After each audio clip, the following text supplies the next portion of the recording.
Hello, Canucks fans. Welcome back to the episode of Canucks Conversation, which is brought to you by Bet365. Open an account with Bet365 today. Bet on a huge range of markets. Whatever the moment, it's never ordinary at Bet365. Be sure to use code NATION when you sign up for an account. My name is Dave Virgili. I am joined by Harman Dial. It is Canucks Conversation, and we're excited to do it today. Hey, it's a good episode today. We're going to be joined by Jeff Patterson. We've got a Canucks vs. Sabres game to preview. Lots to get to. We've actually got a poll question today too. We've got a lot. We got a lot going on today, so I'm excited to get into it. Harm, anywhere you want to start today? Harman's mic muted again. This is a recurring problem. We gotta fix this mic. Mike, just move it even just a little bit while talking. I don't know what it is with the cable. It just goes. It goes completely off. And now we got your webcam mic, so we got all sorts of technical difficulties to start this show. Not the hottest start, but we'll get it back. We'll get it back on the rails. I wanted to start off today's show, and like I said, Jeff Patterson's going to join us. I don't really know when Jeff's going to join us. We didn't really establish a time with him, but he always comes through, so I'm sure Jeff will be here at some point. I want to start off with this suspension talk, okay? McDavid gets 3 games, Myers gets 3 games. We kind of talked about it yesterday very, very briefly because the suspensions hadn't come down when we did the show yesterday. 3 games, like I think I even said yesterday I thought it would be 2 each. I thought maybe Myers gets one, or excuse me, I thought maybe Myers would get 1 more game than McDavid did, maybe. But 3 games, I was like, oh, okay, 3 games. Oilers fans, Oilers media just losing their mind. You've got Bob Stauffer going on the radio being like, if I were Connor McDavid, I wouldn't go to the Four Nations face. What are you, really? Come on. I was stunned. And shout out to Bob Stauffer. I like Bob Stauffer. But I was stunned at the reaction that I'm seeing out of Edmonton. It was crazy. It was unbelievable. They're just losing their minds over there. It's like this was some playoff suspension, and this is going to ruin the season for them. It's wild. And look, I sort of, my initial reaction to the suspensions was, okay, I think it's fair that they're both an even length.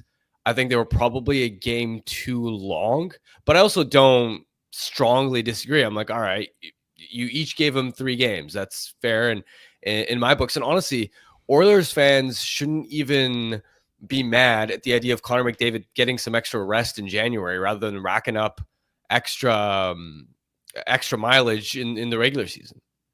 Yeah. Like, it's a 3-game suspension. And talked about it after practice. And what did he say? Yeah, he came out and basically said he didn't like the grandstanding of everybody from their couches criticizing Wes McCauley and George Parros. And he was just like, it's a 3-game suspension. It is what it is. We've got to move on from it. I think we have to move on from it. I think Oilers fans especially need to move on from it. There's been a lot of talk about it. Also, just like this idea that the league isn't protecting its stars, and from Connor Garland holding him down for 15 seconds, which should have been a penalty. Yeah. But the way it's being described is as if the team and just teams around the league, not just the Canucks, have been taking cheap shots at McDavid all this time. And he couldn't take it anymore, and he finally snapped. And what else could you expect? So many people just like not just justifying it, but liking the fact that McDavid took matters into his own hands. I didn't understand the discourse, and to be honest, I'm just glad that I'm not in the middle of it. Yeah, I stayed out of it. I completely stayed out of it. I don't want to talk about it anymore. We've got a lot to get to today, so let's get into it. Our chat is bumping early. I want to tell you about our Super Chat charity partner this season, the BC Mental Health Foundation. You want to make sure your question or comment gets on the show?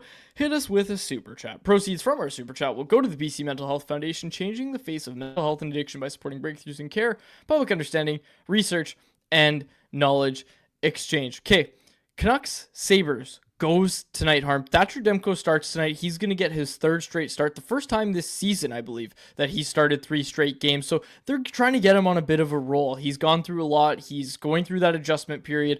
He needs to play some games. And ultimately, I like this decision from the Canucks. You were splitting Lankinen, you were splitting Demko. Obviously, after the shutout, they go Lankinen twice, and now it's been a healthy dose of Demko. I think, ultimately, the Canucks are recognizing that, hey, you know what? Like, Thatcher's still signed at $5 million. let's not have a position where down the stretch, or even, God forbid, bleeds into next season where he hasn't found his game and he hasn't been able to feel confident about his game. I think they're just letting him just play through whatever he needs to play through and get him back to where he needs to be. And that's probably the best way to do it. I think they're going about it the right way. Well, the key too is Lankinen's lost 4 of his last 5 starts. And it's not that he's played that poorly, but he's not very clearly playing at a level where you can't yank him and you can't treat him and deploy him like a 1B, right? If this was a case where Lankinen was still picking up tons of wins, where he was still playing really, really well, I really do think the coaching staff would still be riding him pretty heavily as a 1A, considering the need to rack up as many points as possible from the standpoint of just play the goalie who gives you the best chance to win. But given that his form has tailed off, the best chance for the Canucks to kind of win over the next several weeks and punch a ticket into the postseason may be getting Thatcher Demko rolling and hopefully get him into a rhythm. It's worth a shot to see how it goes. And again, that doesn't mean that Lankinen all of a sudden is going to be playing the workload of a typical backup. It's just his form falling off opens the Canucks up to experimenting with giving Demko a longer leash. Absolutely. Okay, optional morning skates today. I wanted to give a quick shout out to the 3 Botchford Project fellows who were there today. It was Joshua, Ariel, and Nicoletta. They are this year's Botchford Project recipients. We got a photo. Nice pull, Jacob. Technical producer Jacob Lazar putting it on screen. Botchford Project past and present, including, just the people that are at Morning Skate. There's been a lot more Botchford Project people, but, like you see there, 4 accredited members of the media. Well, 3 and Chris. Well, I guess he's accredited. But anyways, 4 of us there, and then the 3 current Botchford Project fellows. So shout out to them. And of course, Ariel is there as well. Ariel, Faber catching strays. I like to throw the strays at Faber sometimes. I do like to throw the strays at Faber sometimes. Everybody knows that. It's fun. That's the thing. People don't know, but he does get a laugh out of it. Anyways, we're not going to dive into it more. I went for lunch with him on Sunday. In fact, I got other stuff. Only one accredited member of the media there? No, he is he is his staff. That's the thing. He has a staff credential. I don't know if you count that. Anyways, I went to Abbotsford. I talked about this on yesterday's show. I don't think I talked enough about Elias Pettersson.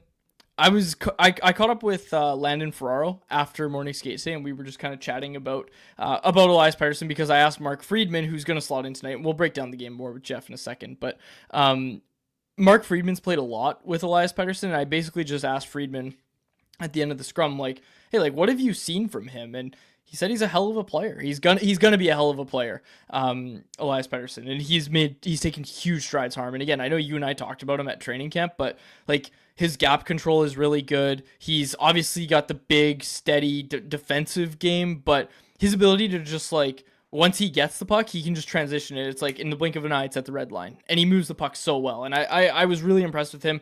His approach into the wall battles is totally different. He's just getting it. Like he's taking huge strides. And again, the question always is, can you clear the branch from Bar? I don't know if I'm there yet, but I think he's close to it. I think Elias Pettersson's going to play games for this team. I wouldn't be surprised if he got a call up to get him a taste of the NHL level, because ultimately this manager regime likes to do that with their prospects. And I think he's a guy that could really benefit from a call up to the NHL. Is just, hey, here's a taste of the NHL. And again, I was talking to Landon, who's an ex-NHLer, who also played in the AHL. And he said, like, you think you know what it takes to play in the NHL when you're in the AHL? Like, you're like, oh, I need to get stronger. I need to do this. But then it's different for everyone. And I'm not going to dive into the whole conversation I had with Landon, but it was interesting to get that perspective from him when we were talking about Pettersson, about how, like, ultimately at the end of the day, Pettersson doesn't really know what he needs to work on at the NHL level until he plays NHL games, sees where he's lacking, and then he can go down to the AHL and work on those things. That being said, he's taking great strides, really liking what I'm seeing from Pettersson. Would like to see him get a call up. Yeah, it's fantastic, especially for a defenseman, essentially in his first full season in North America. It's not always an easy transition coming from Sweden to the NHL, just as far as the different ice surface, different style of play, right? In Europe, it's often a lot more possession based, a lot of neutral zone regroups. It's a slower sort of playing style, less of a forecheck and physical, physical like direct north south type of style. And so coming over to the AHL, especially, it's I think it's been seamless because Pettersson's game is suited to kind of that chippier, more direct style where he not only has the size to engage physically and win battles, but also the four-way mobility and agility to pivot well, to close gaps off the rush, to defend well in close quarters. And I think the success he's had so far in the AHL is almost a product of his game actually being really well suited for the North American style, which isn't always the case for every defenseman. Yep. Okay. I like it. Let's get to tonight's game with Jeff Patterson. Jeff Patterson joins us now. He is the host of Rink Wide Vancouver, and he joins us on this episode of Canucks 766, I think. What episode are we on? Let's see. 746. I was close. 746 of Canucks Conversation. Jeff Patterson joins us. Jeff, how you doing? I'm good, and thank you for the shout out to the Botchford project, and it was good to see you at the rink. I thought you were coming downtown to do the show in studio, but I see you're back at the home base, so road tripping for you this morning. Yeah, I always try to come to the Botchford project, try to at least make myself available to... I want to call them kids. A lot of times they're older than I am, but the Botchford project fellows, I try to make myself available for them. And I always, I like to try to be there for them. So I was glad to get out there. You're number 6 of the Botchford project, which is both delightful, but also sad in a lot of ways as well. Just that we think of Jason on a day like today, and was in contact with his widow Kat, and keeping her posted and sending her all sorts of pictures of the fellows at the rink and in the locker room doing their thing, and looking forward to their work, talking to Kiefer Sherwood, Jake DeBrusk, and Connor Garland. And I think the plan is to have their written work out posted on the Canucks website during the Four Nations face-off, so a little fresh content at a time when the National Hockey League is slowing down a little, so a few weeks from now. Hey, Jeff, speaking of the Botchford project, how's it changed? You're the mentor. First night of the Botchford project. I was waiting for who's been your favorite. No. I'm not going to ask that. I obviously know it's me. But first night of the Botchford project, you have me alone, and now you've got groups. You've had 6 years of this. How's it changed from that first night? I know I was the guinea pig when we were trying to figure out how the program was going to work. How's it changed from the first night to now in your mind? Massively, because it started in 2019, and that opening year we had plans to have 10 individual nights, which I think back, and my goodness, the amount of work that went into hosting. We didn't get 10 because COVID hit, so we got 9, and I always sort of am amazed that we hadn't selected the 10th yet. So there wasn't a person out there that had been informed, and then the league shut down, so we didn't have to deal with that disappointment. We had a couple of candidates, and we hadn't quite made a final decision on number 10. So we got through 9 in the first year, and then we had to wait to see what the world was going to do and what the National Hockey League was going to do, and ultimately played games with nobody in the stands. And fortunately, the Canucks were willing participants to keep the Botchford project going, which meant a lot in that moment. It would have been easy for them to say, no, we just social distancing. We can't have extra bodies in the rink. They said, no, the way that things were set up for the media in those games were the All-Canadian division. Yeah, come on, we'll do it. But we're going to do one night with 3 candidates. And what we found was, Dave, you went through on your own and you got the special treatment. And anybody in that first year got the special treatment. But what we found was the 3 participants, when they were together on the same night, loved the cohort aspect of it. There was community. There was a bond right away. They were talking on social before their night. They were preparing. What are you wearing? Who are you talking to? All that kind of stuff. And our takeaway from that was, how did we not think of this in the first year? And so every year since, it's been done in groups of 3 or 4. This is a year where it's 3, 2 women and a man, which I think is a different combination than we've done in the past. So it's great to see female representation coming through the Botchford project. And I think now it's just more of, even though they write their own pieces and they do their own interviews, they spend the morning skate together. They'll come back for the game, watch it. And there's just sort of this brotherhood or sisterhood that years after the fact, and I know people that went through it together, still are in communication, still talking.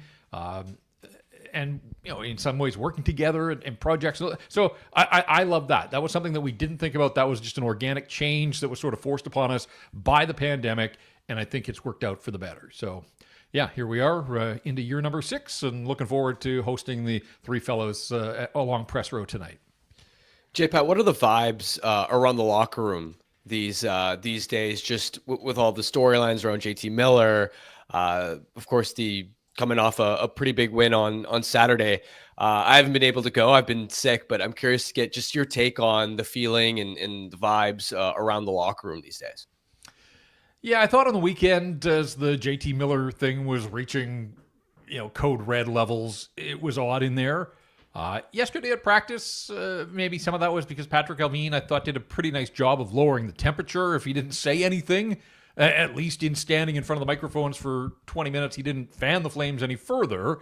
I was expecting a little more defiance just in terms of where the team is below the playoff bar, but I thought, a firm grip on the wheel there and backing this group and believing them and all those types of things, even though who knows what's happening behind the scenes. I will say this today was really curious, and Dave, you were there for parts of it, but there was an extended wait for Rick Tocchet to come out and meet the media, and I've been at this job long enough. I remember the first game I ever covered in the National Hockey League. It was credentialed through CITR, the UBC radio station. Little Jeff went out to the Pacific Coliseum. Canucks beat the New York Rangers. They tied the New York Rangers when there were ties, but outplayed them badly. And we were all waiting for Bob McCammon after the game, and I didn't know what was going on. I was just sort of there following these other people that I looked up to in the media. Waited about 45 minutes.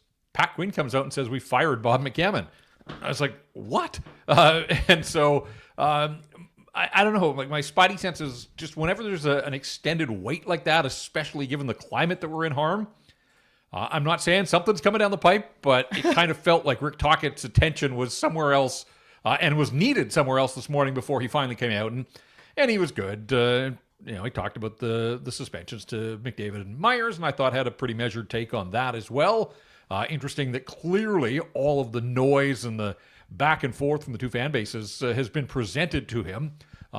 Whether he's active on social, I don't know, but he was well aware of all the grandstanding, as he called it, and he said that's what he didn't like in all of this was just sort of, at some point you got to let it go, and I tend to agree, but of course when you're playing the Oilers again on Thursday, there's no way that it's being let go. But, for the most part, I just thought it was a quiet morning skate. It was optional. There were only 8 skaters and a goaltender. It wasn't a terribly active locker room this morning. So as far as vibe checks go, kind of felt like business as usual. But I am really curious. Like, enough is enough here. We've talked about it. No consecutive home ice victories all season long. And then being presented with this chance tonight against a Buffalo team that played yesterday in Seattle. So it's back-to-back, but it's not the standard back-to-backs because it was an afternoon game on the U.S. holiday.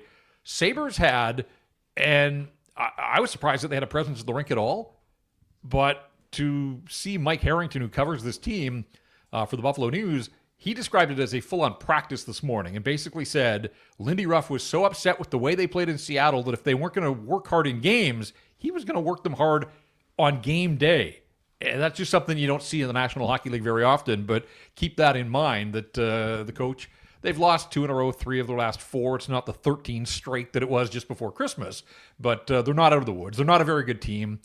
They give up way too much. I think only 2 teams in the league surrender more goals than the Buffalo Sabres do.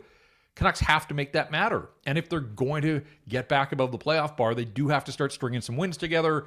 Haven't won consecutive games since the start of December. We're now well past the middle of January. So, vibe should be pretty decent based on what we saw the other night against the Edmonton Oilers. And again, we've seen that from them, whether it was the Leafs game or the Florida game, Colorado before Christmas, the win in Los Angeles at the tail end of that road trip. But they have followed up all of those wins by stubbing their toe. So to give them the benefit of the doubt coming off the performance against the Oilers, I can't get there. I need to see it tonight against the Buffalo Sabres. December 1st, the last time this team won consecutive games. So you're certainly looking for it. You're certainly looking for them to do it. Hey, you mentioned Rick Tocchet there, Jeff. He was asked about the noise, and I believe his answer was something along the lines of it's crept into the locker room. He said whether it's our fault or whoever's fault, the noise has started to creep into the locker room. What'd you make of that answer? Yeah, I think there's some honesty. How could it not? It would be impossible Like, the players can all say they don't pay attention to it. Their loved ones, their family, their friends, whoever, they're getting fed information. And just the firestorm that this whole JT Miller story has become, it would be impossible. Like, I don't know how deep a hole you would have to dig to get away from it, but you'd have to get way underground. That much I do know. So I'm not surprised. Brock Besser alluded to it yesterday and said this is, Brock's been here longer than anybody, and said this has probably been the most difficult year just in terms of distractions. Now, he wasn't talking totally about this trade talk, but he said injuries and adversity. There's been a lot going on with this group, and I do think that is part of the inconsistency story for this group. So I will give credit where it's due, and that is they shut it out the other night. So much focus on the end of the game against the Oilers, and understandably so. But how about the start of the game? Like 16 first period shots. They draw power plays, not just draw power plays, because they did that against the Kings the other night and did absolutely nothing with it. But to get 6 power play shots, score on 2 of them. Of course, Quinn is at the leading edge. Of course he is. But there was just a lot. Like Rick said yesterday after practice, that he just thought his team got to its game quickly. And that's something that they haven't done nearly enough this season. But I would agree with them. Putting pucks in good spots, getting in there, winning battles, drawing penalties. Can they follow that blueprint? If they can, then I like their chances against the Sabres tonight. I still like their chances against the Sabres, even if they don't start as well as they did the other night against the Edmonton Oilers. But I just liked, there was purpose to that first period that we just haven't seen nearly enough from the Vancouver Canucks throughout this season.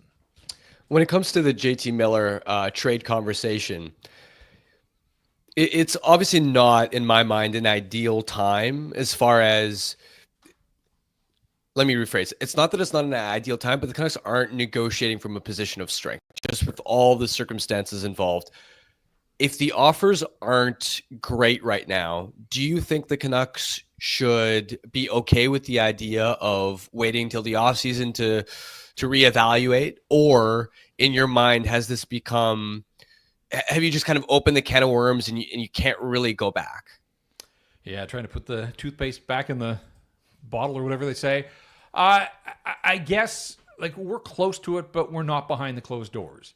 And if this management group feels that it is a completely untenable situation, that it is, in fact, the reason that Elias Pettersson's production and performance is way down, and that they just have to move one of them, and it feels now like it's JT, then I guess I get that, but I hear what you're saying, Harm. They're absolutely not dealing from a position of strength, and when you're dealing a superstar player, it's hard to win that trade, but if it's pennies on the dollar, how many pennies ultimately can you get? And if you're going to get a winger as the key piece instead of a center or a defenseman, where we know that the needs are great for this organization, I suppose the one thing I would say is, even if people didn't love the Bo Horvat trade, and remember, Patrick Allvin tried to spin it as 3 first-rounders because Anthony Beauvillier had been a first-rounder and Aatu Räty was supposed to be a first-rounder, but ultimately wasn't.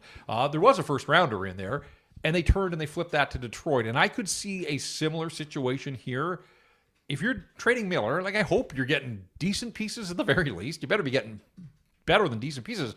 But it doesn't mean that they have to play for the Vancouver Canucks in the here and now. We've seen that this front office not only is aggressive, but I have to think probably feels like it's got some making up to do because it hasn't done anything. It's probably killing them that they're sitting there. And Allvin talked about making the phone calls yesterday, but so far nothing has happened on the trade front for the Vancouver Canucks. So I could see that sort of scenario. I would brace yourself if you're a Canucks fan. If they pull the trigger on a trade for JT Miller, that the first part of that deal is probably going to be somewhat underwhelming. And that's unfortunate given what JT's meant at the top of his game. But we also know that he hasn't been at the top of his game for most of this season. Going back to the game tonight, you wrote about it over at CanucksArmy.com, scenes from morning skate. Hughes Hronek split Mark Friedman. I was telling Tyson, I think every shift Mark Friedman takes tonight at 5-on-5 is going to be with Quinn Hughes, but Quinn Hughes is going to take some with multiple guys. Hughes Hronek isn't going to be the pairing. Talking about splitting them up in terms of Phil is going to play with multiple partners tonight. Obviously, this has to do with the Myers suspension. What do you think of the Canucks blue line heading in tonight, and do you like the idea of splitting those two up? Well, we've already had these massive issues when they think they're at complete like health and full strength. Well, now Tyler Myers is suspended and Noah Juulsen's injured. Your right side tonight is Phil Hronek, and then you tell me where Friedman and Desharnais slot in on the depth chart. Like, who's second and who's third there? So I think it's going to be really interesting to monitor the ice time and the way that they use those. And Rick Tocchet talked about it yesterday and a little bit today as well, that Phil Hronek has to be prepared to play with somebody other than Quinn. But if it's a tied game or they're down a goal, like, I think you'll see those two guys and they'll try and juice the lineup when they can. So, I would expect that you'll see a little bit of Quinn Hughes and Phil Hronek, but most of that will be determined by the game state. Best case scenario would be the Canucks get out in front, take advantage of a tired Sabres team and a not so good Sabres team, and not have to tax either Quinn Hughes or Philip Hronek, because of course they play in Edmonton on Thursday. They got Washington on Saturday. They're not out of this gauntlet yet. This is a little bit of a respite tonight, but what kind of minutes do you get from Mark Friedman? He hasn't played since that brutal Boston loss before Christmas. Only 3 games in the NHL all season. And Vinny Desharnais's been fine in sheltered moments, but now, like, if he's going to play second pair, like, the one thing the Sabres can do is score. And I think the Canucks have to be mindful of that. And Tocchet, it wasn't lost on Tocchet this morning. Tage Thompson can be a handful on most nights. Alex Tuch, Jason Zucker's having a really nice season. JJ Peterka, like, on and on it goes. They've got offense, and certainly they got mobility on the back end. A lot of it early on, they weren't getting a ton of stops, but they've got their number one guy back, and Ukko-Pekka Lehkonen is going to be in goal for the Sabres tonight. And again, Canucks beat them in overtime, but had to work for it, had the lead, and then let it get away. And then Garland with that spin-a-rama little breakdance goal that he scored in the blue paint to win it.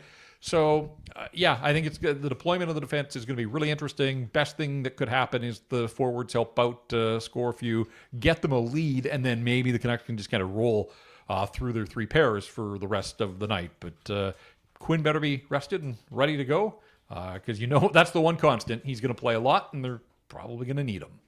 Appreciate it, Jeff. Thanks for taking the time today. We will chat with you soon. Rink Wide Vancouver, who's your host tonight? I almost had 2 hosts tonight. Oh, there was some sort of confusion. PJ thought he was hosting. And then I had to check with Irf, and Irf was like, no, I'm hosting. So I had to call PJ off. Last thing I wanted was the 2 of them showing up at studio and then like duking it out. So I guess we could have tried the 3-man booth, but it'll be Irf tonight. Will be with me for Rink Wide, and it was pretty heated the other night, as you can imagine, given the events of the Oilers game, and looking forward already to Thursday, but it's the Sabres tonight. So we'll break down whatever we're presented with, and Rink Wide right after the hockey game. All right, here's hoping it's a win. Thanks, Jeff. Appreciate it. Okay, guys.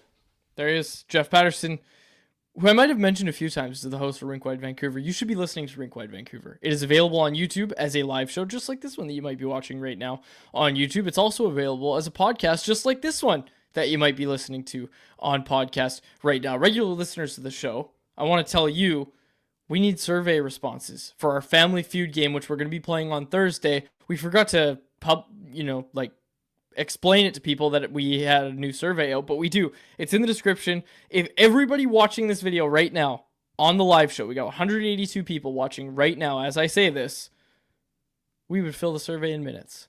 You ever donate to Wikipedia, Harm? You know how they have that thing at the top where it's like, if everyone reading this donated to Wikipedia, we would hit our goal in 20 seconds or whatever. Yeah, something tells me they have never hit their goal within 20 seconds. I get and it. I know that principle. because I scroll past every time. I know, I get it. I use Wikipedia a lot. Maybe I should donate.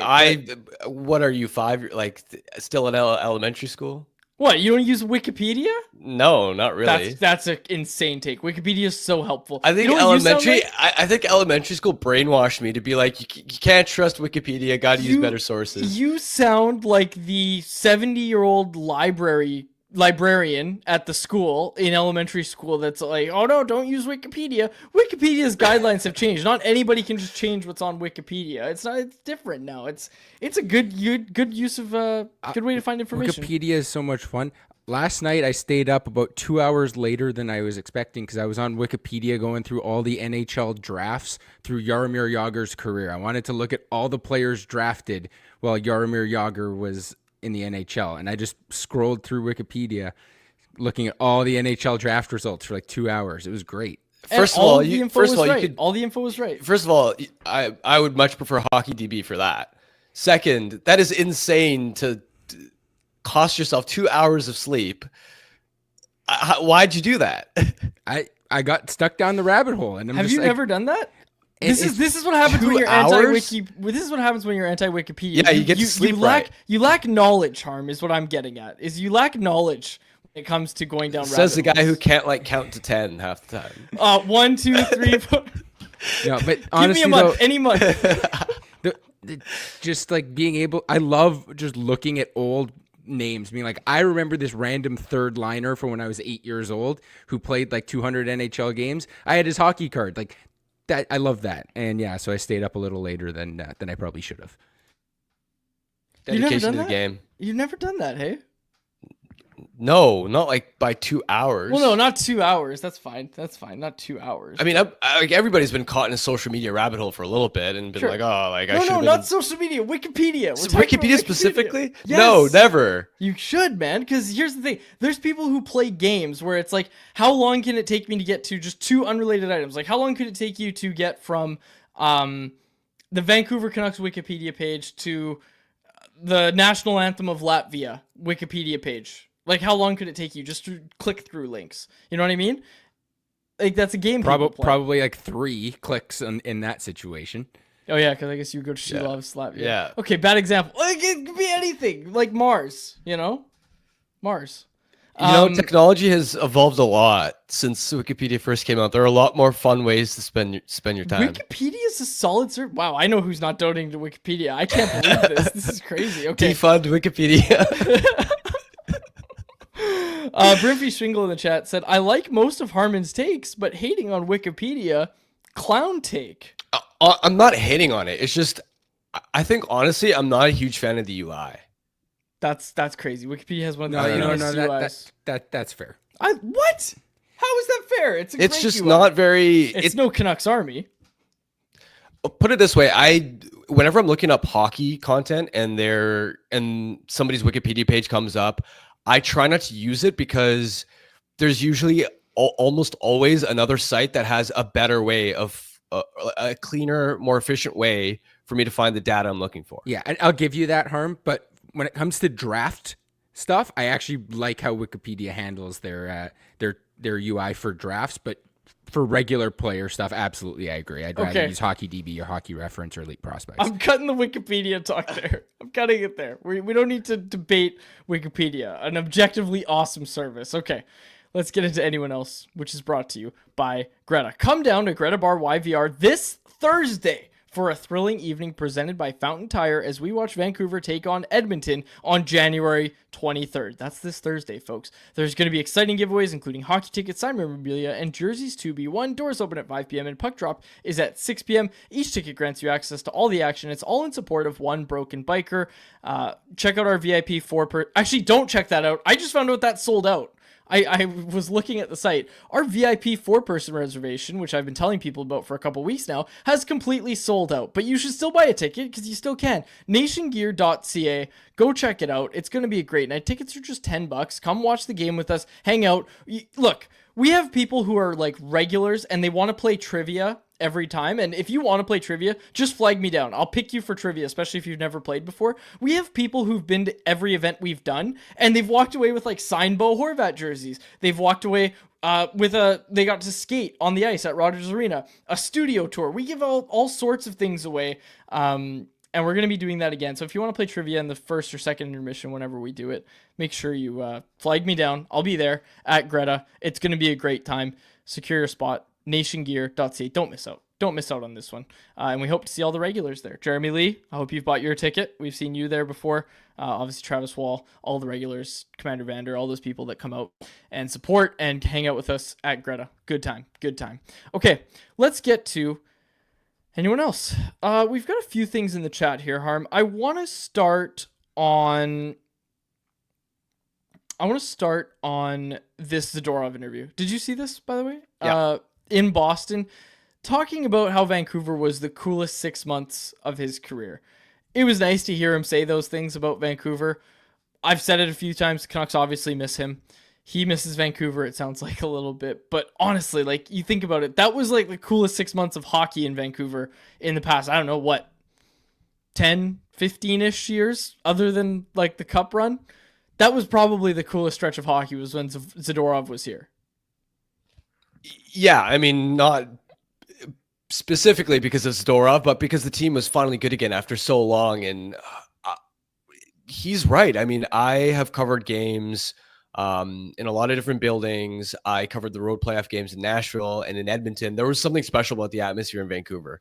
The chills for game 1 and game 2, specifically against Nashville, it's you can't describe it unless you were there.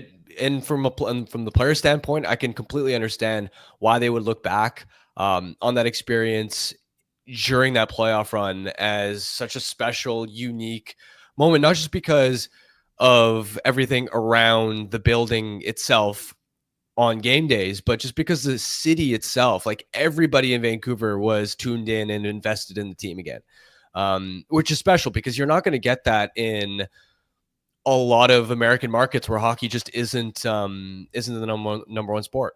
And obviously he brought that swagger, right? Like, he was a part of it. In my opinion, at least, he was definitely a big part of why things were so good. Couple things in the chat here. 1919 Rolly B in the chat said, Canucks are going through one of their most dramatic times, and these guys are arguing over Wikipedia. There's more wiki stuff, but we're not going to get into it. Unfortunately, Adam Voth, regular listener to the show, hit us with a super chat, which means we have to talk about it. And he said, you can cut it there, Quads, but this Wikipedia talk was an eye-opener about harm. Yeah, an eye-opener about harm. That's deep. That's deep. Thank you for the donation to the BC Mental Health Foundation. We appreciate it, Adam. Good stuff. Okay, this one from Nick Poshek. He said, does the rumored cap increase change the conversation about keeping Besser and Miller's trade value and about keeping Besser and Miller's trade value? $8 million for Miller with $100+ million cap in the league doesn't look nearly as bad as it maybe does right now. Well, I don't think it changes the conversation too much from the Canucks standpoint as far as their decision to keep him or not, because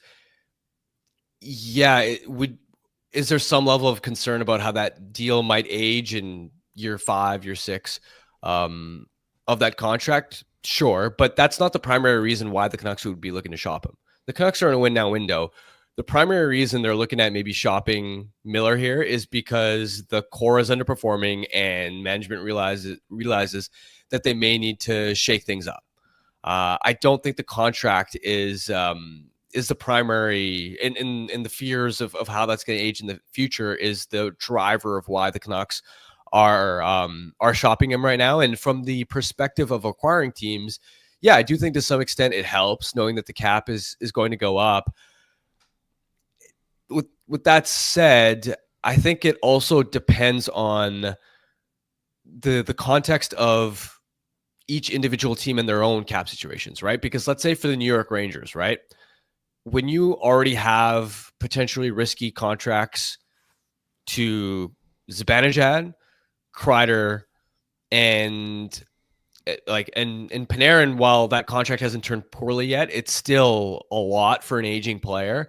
You've already got a lot of money tied up to players 30 plus long term.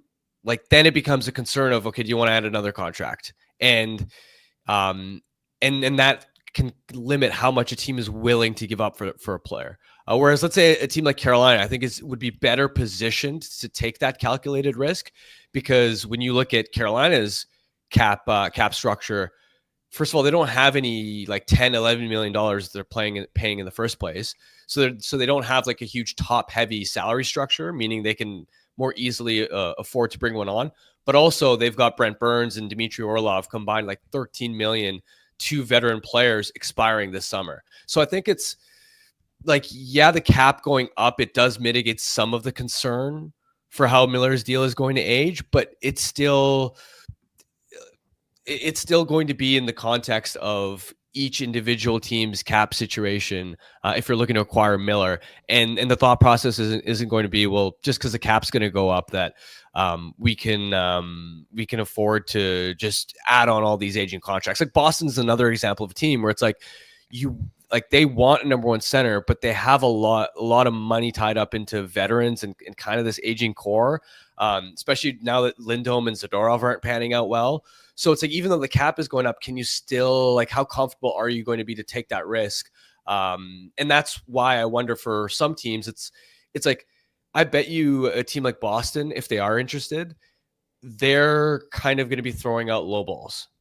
They're only going to be interested if it's a trade that they're so decisively winning and it involves them also dumping an undesirable contract to Vancouver. Zadorov, make it happen. No, I kid. Carolina, I want to talk about the Hurricanes a bit here, Harm.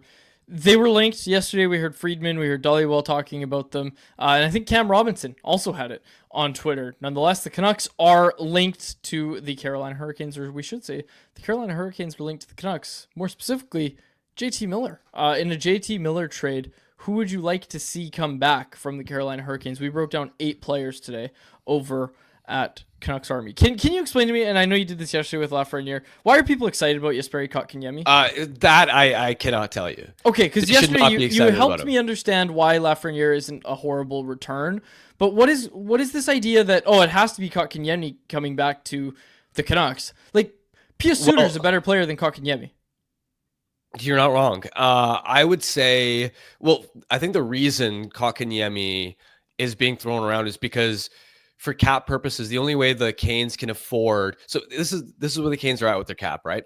Long term, fitting Miller is pretty easy, right? And because of how badly they've needed a second line center, it actually makes a lot of sense for them to target JT. But for this season, they're tight up against the cap. They basically have no room, and so to take Miller's contract on, it would essentially have to be close to $1 in, $1 out trade.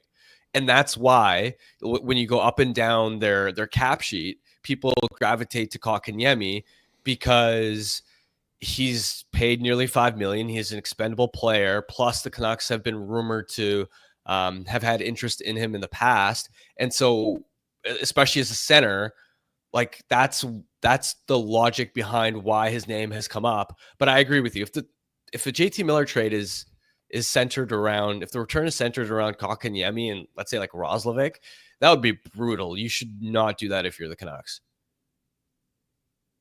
I agree with you. And I'm trying to piece this together. And again, I don't want to sit here and speculate too much. We don't know what teams are involved. We don't even know how long this is going to get drawn out. You saw this, I'm sure. Paul Bissonnette of Spit and Chicklets saw Francesco Aquilini at his restaurant, one of his restaurants, and Aquilini flagged him down, and they had a little conversation, according to Bissonnette. And basically what Biz said was that he told Aquilini not to make the trade in season. And if the return, I think what Paul said was, if the return is a first and Filipino, don't do that trade. And again, like, Biz wasn't saying, at least the way I interpreted the quote, he wasn't coming in and saying, don't trade JT Miller, emotional heartbeat, all that stuff. He was just saying, like, don't make a trade in season if you think you can get more from him in the off season. So we'll see. Some other stuff that I wanted to get to about this topic. Frank Saravalli reported today that the reason the Rangers deal fell through, and obviously yesterday we talked about how Drance and Dollywall reported that one of the reasons, one key hang-up, was the condition on the first-round pick. Frank's also reporting today that potentially a part of it was that the Rangers wanted the Canucks to retain salary on the Miller contract, which I think we've both said from the start, Harm, I can't see them retaining salary on this contract. You only have a few retention spots. I don't think the Canucks want to take back any salary, especially when you got that OEL buyout, all that sort of stuff. And at the end of the day, like, I think the Canucks are approaching this the right way, and they are telling teams, like, hey, Miller's a good player. Like, it's not like we're trying to send you Mika Zibanejad. Miller's a good player, and Miller's going to be a good player for you. So I like the way that the Canucks are approaching this. And I must say, it might be an unpopular opinion because I know the whole toothpaste, you can't put it back at this point.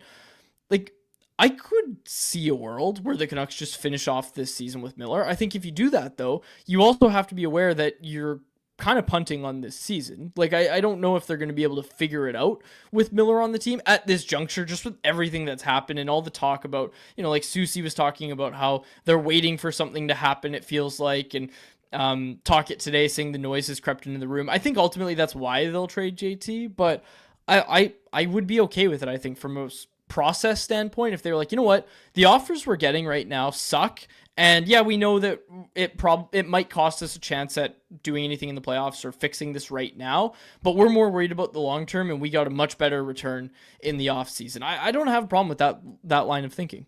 Yeah, I don't either. I agree. There is an element of when you go this far down that path, it is awkward to try and patch things up and make things work. And it's still going to be kind of like a storyline that hangs over the team. Yeah.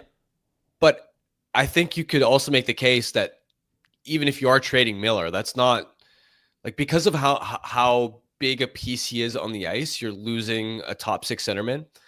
And as we've alluded to before, the pieces that you're getting back, you're probably not winning that trade, right? Winning that trade off the hop. You're weakening your team, and you're almost kind of punting on the season anyway. Like, you're not, like, if you're trading away JT Miller, you're not going to be a cup contender this year.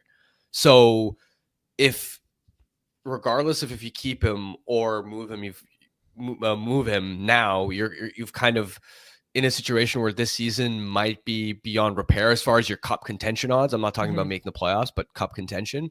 Then you could absolutely reach a point where if the offers are garbage, then I would agree with the idea of perhaps waiting till the offseason.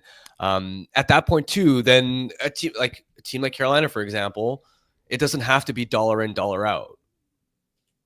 I will say, just to play devil's advocate a bit, which I so often do, I will say, though, that, yeah, you're right in terms of contending for a Stanley Cup. But next season, like, if they trade JT Miller, and again, like, we had someone in the chat, it's a fair question. Tony M saying, like, asking basically, like, where did this idea that they have to trade him come from? And he kind of answers his own question, talks about management. He called them a name, but he's pointing out management, how this kind of snowballed. And ultimately, like, you follow the timeline of events here, and basically what it seems like happened was management realized there was an issue. They get it out into the open, hoping that maybe the public shaming is going to stop these, figure out whatever the issues were. And at this point, it just feels like management's kind of decided, like, okay, you know what? We tried that. This isn't going to work. And again, we broke it down yesterday, but Dollywall reporting that 6 weeks ago, they sat down and said, okay, one of Miller or Pettersson has to go. And obviously with all the reports that we've heard about JT and how far down they've gone and how close they got to trading him on Saturday with the Rangers deal, of course, at that point, then it becomes clear, okay, like, obviously they're looking at moving JT. So I think that's what the conversation is. And Jerry King makes a good point as well when we talk about this idea of trading in season or waiting and getting better offers. He said the longer they drag this trade out, the worse it gets in the room. And I agree with Jerry to some extent there, because this idea that if you don't make the trade right now, Harm, you're going into next season with a lot of uncertainty. Like, it's going to be a different looking group. Whereas if you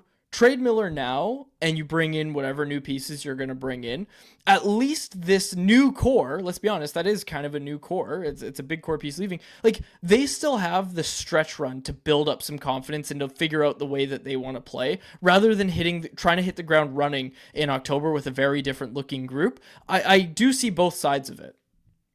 Yeah, it's tough spot to be in if you're management, right?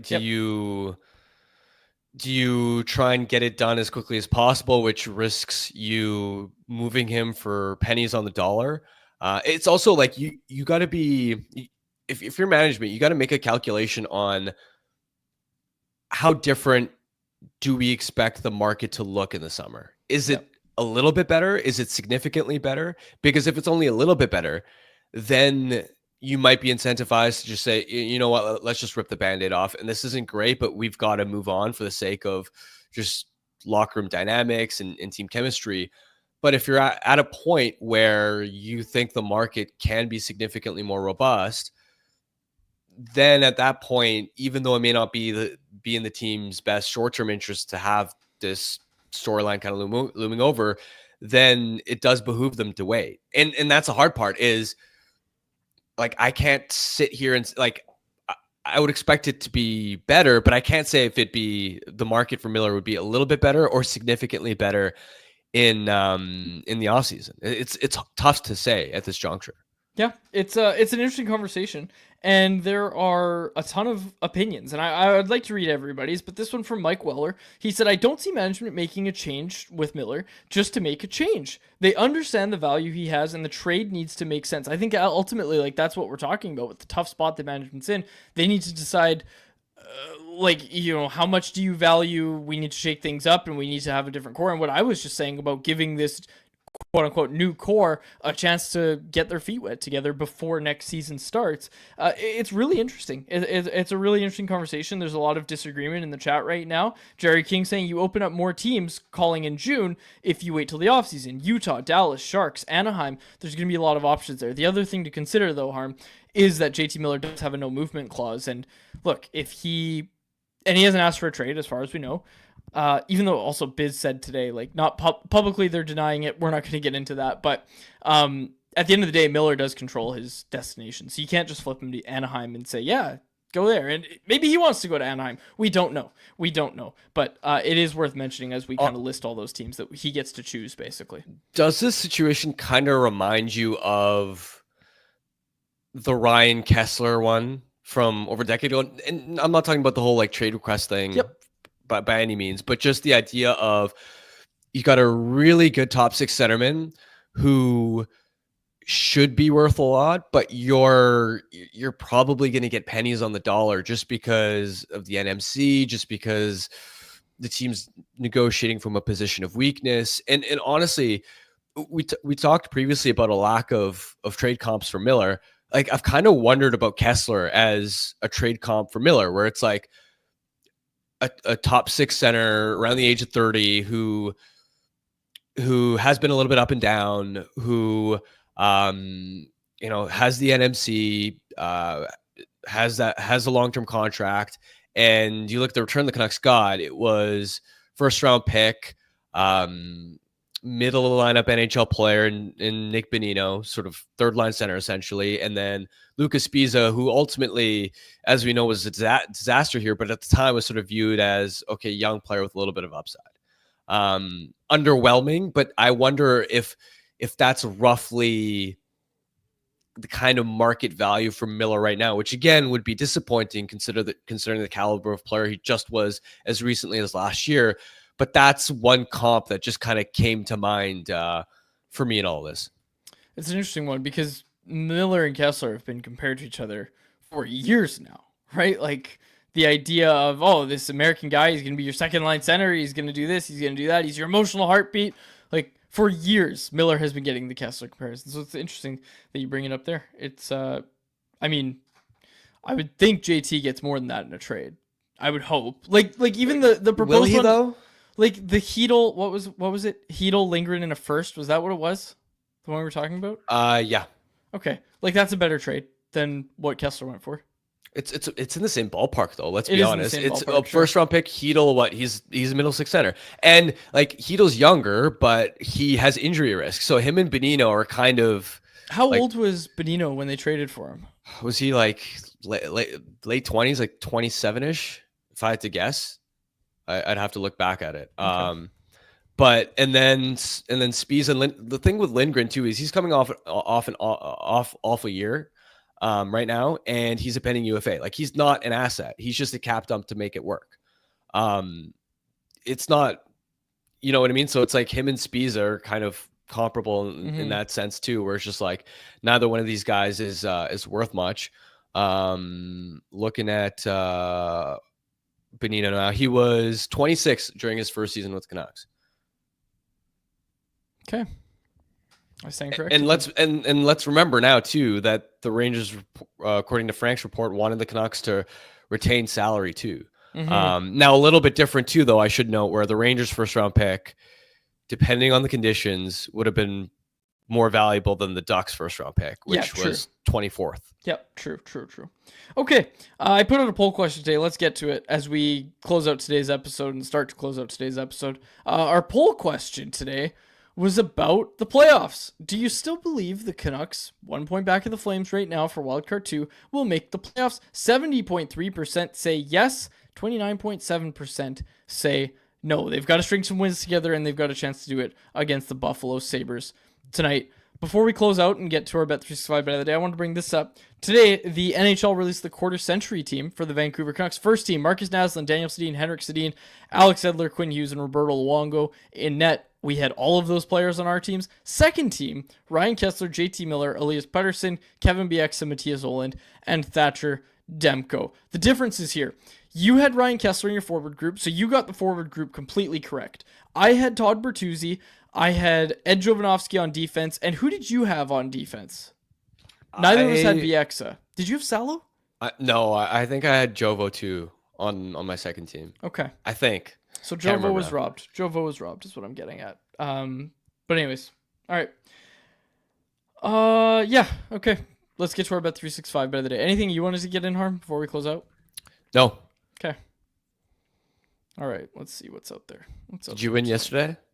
I don't know. What did I bet on? Jacob, what did I pick? You bet Was it Tampa? against the Leafs. You And? bet on Tampa, and I'm pretty sure the Leafs won that game. They did. 5-3. All right. So a fraud Leafs bet loss Mm-hmm. right there, unfortunately. Getting right back to it tonight. Let's do this. Okay.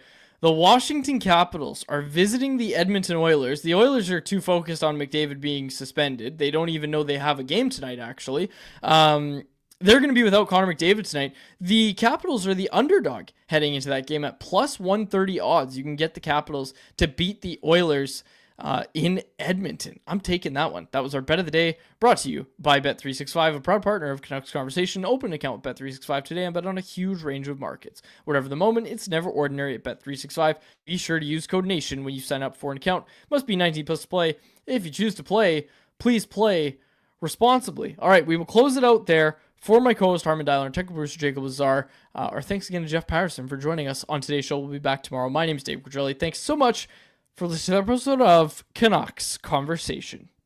Canucks Conversation is live Monday through Friday, every weekday at 2 p.m. over on the Canucks Army YouTube channel. Make sure you like, subscribe, and interact in the YouTube live chat every day with us, folks.